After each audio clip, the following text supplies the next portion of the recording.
In today's video, I'm going to teach you how to use the Slack mobile app to stay connected with your team on the go. If you're new to Slack on mobile, this guide will walk you through the basics in a simple and practical way, so you can message your team, share files, and manage your notifications from anywhere. To get started, download the Slack app from your phone's App Store and open it.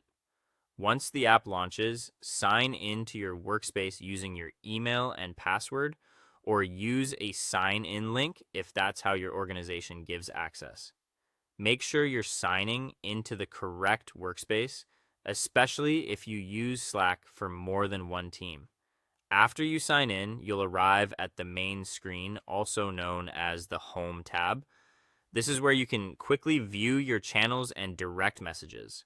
Think of this as your central dashboard where you can move between team conversations and private chats without needing to search around. Next, tap on any channel or direct message to open the chat window. From there, you can read recent messages and catch up on what your team has been discussing. This is especially useful when you've been away for a while and want to review updates before replying. When you're ready to respond, type your message in the text box at the bottom of the screen. Then tap the paper airplane icon to send it. Keep your messages clear and concise, especially in busy channels where multiple conversations may be happening at once. If you need to share something more than text, tap the plus icon next to the message box. This lets you upload photos, files, or documents directly from your phone. It's a convenient way to send screenshots, reports, or other materials while you're away from your computer. To make sure the right person sees your message, mention them by typing the @ symbol followed by their name.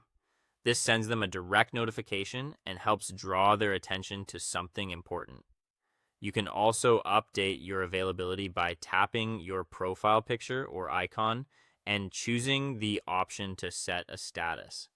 This is helpful for letting your team know whether you're busy, away, or currently available. Finally, manage your notifications by opening your profile settings, selecting preferences, and choosing when and how you want to be alerted. Adjusting these settings can help you stay informed without being overwhelmed by constant notifications. That's all for this tutorial. Thanks for watching, and be sure to subscribe for more helpful tech guides.